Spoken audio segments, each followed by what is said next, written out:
Good evening and thank you for joining us for KREM 2 News First at 4. I'm Mark Hanrahan. It's good to have you here. I'm Whitney Ward. We cannot and we will not surrender to this disease. We cannot and we will not think that the status quo is good enough. We have got to get on top of this disease and knock these numbers down.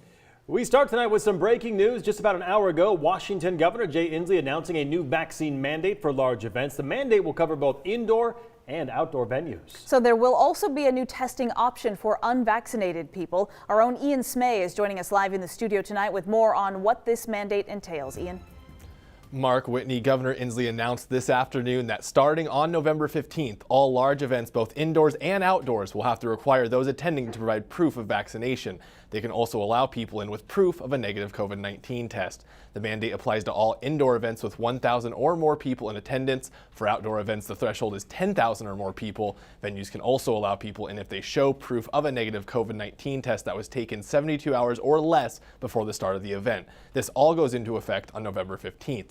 If you are showing proof of vaccination, that can be done by showing your official CDC vaccination card or a photo of it. You can also use a printed certificate or screenshot of your vaccination record from myirmobile.com. Official medical records from the provider who gave you the shot also works, and for proof of a negative test, those need to be a copy or photo of the test results from the provider or lab that processed your test. During the press conference earlier today, Inslee said this is one way to encourage people to get vaccinated.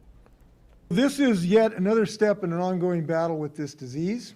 We believe it is a very important one. It can help incentivize people to decide to get vaccinated and avoid the headache of having to get a test. We believe it will be yet another effective of the measures that we have taken. This will apply to some local venues and events. The Spokane Chiefs regular season started a couple of weeks ago, and they usually have more than 1,000 fans in the seats at the Spokane Arena. Gonzaga is also set to start their season in a few weeks. As for outdoor venues, Martin Stadium, where the Washington State Cougars play their home games, can hold more than 10,000 fans. WSU and Gonzaga both already had these requirements in place.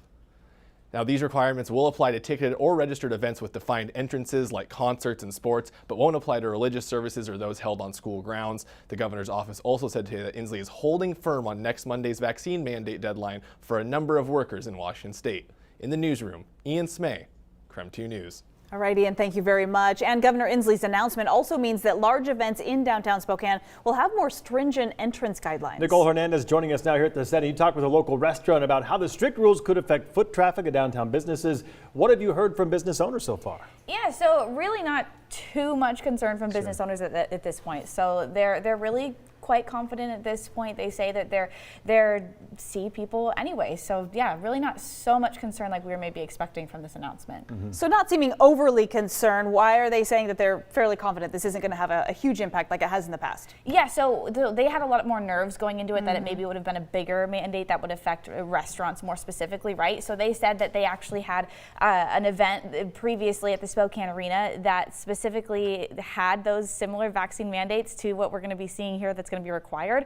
And so they said that they had plenty of business that day with similar mandates, so they're not concerned about business for the next few mandates. All right, what are the first few events that could be impacted by the new guidance? So the first few events happening at the Spokane Arena, they are going to have the first Interstate Center of the Arts. They're going to be having their comedian coming. That will be a comedian. That will be their first event there. And then at the Spokane Arena, they're going to have a Chiefs game. That will be the first thing happening there. So that's obviously a big event as well. And then the Knitting Factory will have ex-ambassadors coming. So definitely some big events happening for this first time around. All right, sounds very good. Nicole, thank you very much. Well, now that unvaccinated will need a negative COVID test to go to big events, that could mean less people coming downtown. We watched the announcement earlier today with the owners of O'Donnell's in downtown. In other news, new in the last couple of hours, an FDA advisory panel has voted to authorize the Moderna booster shots for people vaccinated at least 6 months ago who are also at high risk or 65 years or older. A CDC committee will meet next week to set guidelines for the rollout. Moderna booster shots are already being administered to some immunocompromised Americans. The FDA panel will also vote Friday on whether to authorize a second Johnson & Johnson dose for some high-risk Americans, and they'll hear a presentation on mixing booster shots from different manufacturers. In the meantime, natural immunity has grabbed a lot of headlines recently as many people, from athletes to politicians, are claiming that natural immunity is better than the vaccine. So as with most things COVID, immunity is complicated and there is no clear-cut answer right now. Several studies show while natural immunity does offer protection against COVID, immunity varies greatly from person to person. And what we and lots of other scientists have found is that there is a close correlation between how sick you got when you got COVID-19 and what kind of immunity you get. And basically, to get immunity equivalent to what we see with people who are just vaccinated, you needed to be hospitalized and you needed to be really sick. So what is clear right now is, according to researchers at the Oregon Health and Science University, people who are most protected from COVID are those with natural immunity, and that they should also be getting vaccinated. Someone who's been previously infected and gets vaccinated has essentially all of the benefits of stimulating their immune system to respond and expand again with the vaccine without the risks of actually having been infected a second time. One big question that remains is how long immunity lasts. It is still being studied, so right now we just can't answer that question for you quite yet. But we do know this is a lot of information. The COVID protocols are changing. So for the latest coronavirus headlines, including the governor's announcement today, just text the word COVID to 509-448-2000 and we'll send you links with all the latest information right to your phone.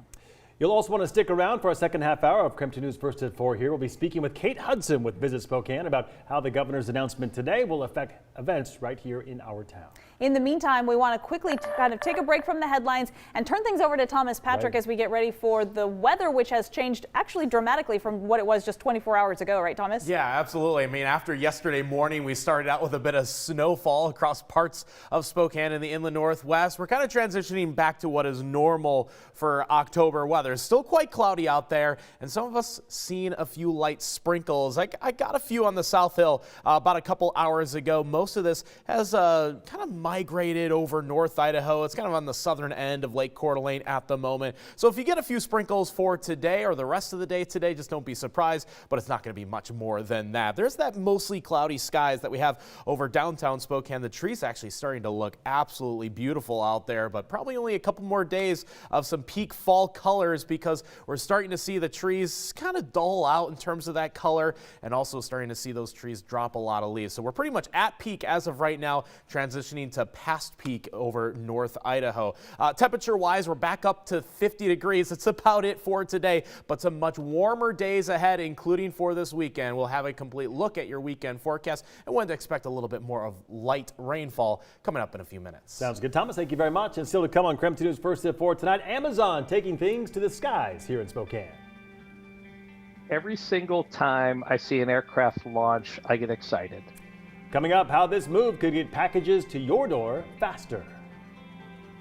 I love it. Thank you. It's for my grandkids this year.